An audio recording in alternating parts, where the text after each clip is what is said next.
how's it going? Seth here from REtipster.com. In the next few minutes, I'm going to give you a few key reasons why I believe vacant land is the ultimate real estate investment. And frankly, if you haven't ever bought vacant land or if you haven't even considered it, you probably need to. I'm going to explain why. So I think a lot of people, when they hear those words of vacant land, they just kind of write it off and don't even consider it because it just sits there and nothing happens and it doesn't produce any income. What's the point, right? But I'll tell you right now, vacant land can generate a ton of cash flow and make a ton of income if you know what you're doing. Now, I'm not sure what kind of experience you have with things like rental properties or commercial real estate or apartment buildings or other types of properties that you have to keep up and maintain. But if you know anything about those other types of real estate, I'm going to tell you right now, boring is a good thing. I love the fact that when I buy a vacant parcel of land, it doesn't call me at 3 o'clock in the morning. It doesn't give me excuses about why it's not paying the rent. It just sits there and nothing happens. It's awesome. When you buy the right parcel of vacant land and when you pay the right price for it, you don't have to do anything. The value is baked into the deal on the first day you take ownership. I don't have to deal with any stress. I don't have any monthly mortgage payments to make. I don't have to lose sleep at night wondering whether contractors and tenants are going to do what they say they're going to do. You just buy the property and it behaves itself. Another reason why I love investing in vacant land is that as a land investor, I don't have to deal with competition on the same level that other types of real estate investors do. Now, I'm not going to tell you that land investing has zero competition.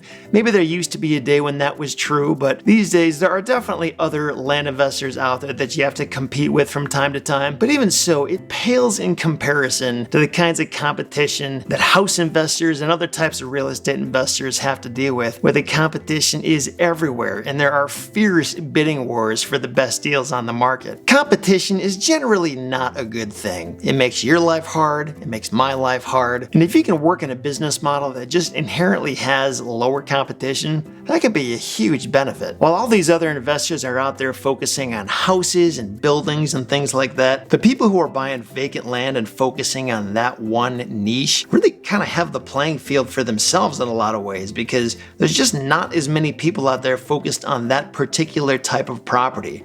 One of the great strategies you can utilize as a land investor is when you buy a property at a very low discounted price and then turn around and sell that same property with seller financing. And when you sell it with seller financing at a price that's much closer to its actual market value, you can basically turn this kind of property into a form of recurring income. I almost might say passive income, but it's not completely hands-off. But in most cases, it's pretty darn close to that, as long as you can get a good borrower who will actually pay as agreed. And a lot of that comes down to your underwriting process and making sure you're getting a good borrower in the first place. But when you buy these properties and sell them with seller financing, they essentially become kind of like little rental properties, only with none of the headaches that rental properties are known for. In a seller financing scenario, it's your borrower's responsibility to take care of that property. These people have a vested interest in the property because if they don't take care of their property and pay you as agreed, they're going to lose everything. In their minds, they actually have ownership of the property, and these people tend to treat your property much different than a tenant would if they were renting it from you. For obvious reasons, this is a great thing, and it takes a lot of the hassle out of your hands, but the work is done. You've sold that property, you have a borrower who's paying you, and the money keeps coming in until that property is paid off. And this can go on for 3, 5, 10 years, however long you structure that deal to be. And the great thing is, remember, when you bought this property, you paid cash for it in a very, very low price. So you're making most of your money back, sometimes all of it back, just in the down payment that you get from that borrower, depending on how you structure the loan. So seller financing can be a little complicated to get into, and there's a lot of new stuff you have to learn if you decide to go down this path. But if you're willing to take on those challenges, seller financing can be an amazing way to monetize your land and turn each property into a recurring source of income that can add a lot of stability and predictability to your business. Another really cool thing about vacant land is that, remember, this is just vacant land. So when you buy a property, you don't have to get into a house and inspect the interior and make sure you're passing all these code requirements and on and on and on. It's just dirt. And the cool thing about that is that any inspections you need to do, you don't necessarily have to be on site to see the property with your own eyes in order to figure out what you're buying. You can use a lot of free and paid resources online to do a lot of these inspections yourself, like Google Earth, MapRight, Data Tree, a lot of other data services out there.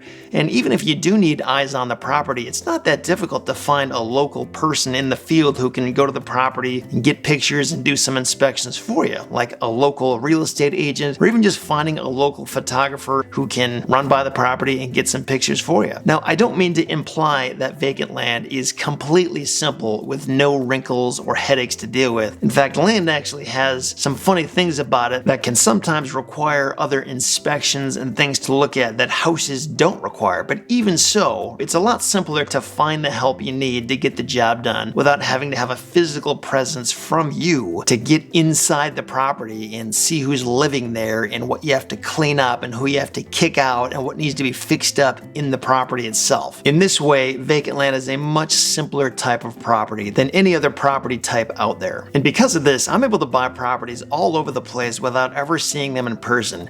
In fact, a lot of the properties I buy are in states that I've never been to myself because I'm able to do a lot of this research online and find local people near the property to help me out with these things. Vacant land investing is a type of business that you can do from a long ways away. You don't have to be buying properties that are in your backyard. Another great benefit of owning vacant land is that it's extremely inexpensive to hold on to this type of property. Unlike things like houses and other buildings that have mortgages on them and high property taxes and utilities and insurance and all these things you have to pay for all the time as long as you own that property, vacant land doesn't have most of that. So if you're just buying a rural vacant lot like I do, and if you get it at a super low price like I always do, the cost to buy the property in the first place isn't that expensive, and then once you own it, the property taxes are laughably low. Like a typical annual property tax bill on one of my properties might be anywhere from $50 to a few $100s, and that would be considered pretty normal. Property insurance on vacant land, if you get it at all, is also very inexpensive because vacant land is a very low liability type of property. It's a lot less common for people to slip and hurt themselves on a field out in the middle of nowhere. It just doesn't really happen that much. And it probably goes without saying that most vacant lots don't have any utilities running to them, and even if they do, it's not like anybody is actually using those utilities. So there's no real ongoing costs associated with those. So just to own a piece of vacant land does not cost very much. I mean, a lot of properties I can buy and leave them alone for years and not even think about them, and when I come back to visit them again, they're exactly the way they were when I left them. It's not the type of property you have to lose sleep over, which I love about vacant land. And yet another reason why it's not a bad idea to buy vacant land is because they're not making any more of it. Unlike houses, unlike the stock market, unlike gold and silver and all these other investments, land is one of the only things out there where there is a finite amount of it. Especially if you can buy land in the path of growth, you could find yourself with an asset that a lot of people desperately want to get their hands on. Now, some of this takes a little bit of foresight and looking for the right things, but I'll tell you right now, it's really not that hard to find properties that are in the path of growth that a lot of people are very likely to want in the years to come. Another cool thing about land is that it's a very hands-off investment. There's a lot of scenarios where you can buy land and actually lease it out to a third party and create rent revenue, very similar to the way that you could with a rental property, but again, with none of the headaches that rental properties are known for. Say, for example, if you wanted to lease your land to a farmer, or a hunter, or a mobile home owner, or an outdoor advertising company, or a cell phone company to put their cell phone towers, or a clean energy company to build a solar plant, or wind energy. There's all kinds of situations where you can buy land and create ongoing income from it without even selling the thing, just renting it out to other third parties that can use it. And granted, if you want to go down this path, you need to make sure that that vacant lot can actually be used for those purposes. But again, as long as you do your homework and buy the right property that can be used for the right thing that creates this kind of rent revenue, it can be an amazing buy and hold investment that is very inexpensive to own and can make you a lot of money over the long term. Vacant land investing, it just makes sense for so many different reasons. These properties are not terribly difficult to get your hands on. They're very, very easy to hold and maintain. There's very little you have have to do as a landowner. They're very inexpensive to own. It's a much less competitive business than most other real estate investing strategies out there. It's a finite asset. They aren't making any more of it. I mean, need I go on? My hope is that you're starting to see some of the opportunity in the land business and why it makes a lot of sense for a lot of different reasons to pursue this type of investing strategy. I've explained this to a lot of different real estate investors over the years. Some of them get it, but a lot of them don't. They kind of just have their blinders on when it comes to vacant land because they're so focused on buildings and other conventional types of real estate. And at the end of the day, it doesn't really bother me. That's fine. But I think that whole misunderstanding and the fact that so many people overlook vacant land is part of what keeps it a low competition business. Even as a lot of new land investors have entered the space over the past decade or so, it's still not a very competitive business space. And it'll probably always stay that way just because of the boring quality of land. The fact that, again, it just sits there and nothing happens. It's hard to make a compelling, exciting TV show out of something like land investing because there's just not that much drama to go around. And for land investors, this is a great thing. This is part of what makes this business opportunity so awesome. We don't want drama. We want simple, boring things that are predictable and don't have a lot of unwanted surprises. If you want to learn more about some of the opportunities that land investing has to offer, be sure to check out the Land Investing Foundations course, where I explain all the basics of what you need to know if and when you want to get into this type of business. We'll talk about a lot of the different investing opportunities within the land space. I'll explain how to speak the language of a land investor, a lot of the confusing and commonly used words and terminology, and I think you'll find it pretty interesting as a way to kind of break into this new area if it's something that's new to you and figure out if there's something for you here and where you fit into the overall picture. And if you decide to take the next step and learn more about how this business works, please know there are a ton of extremely valuable resources available for you right here at REtipster.com.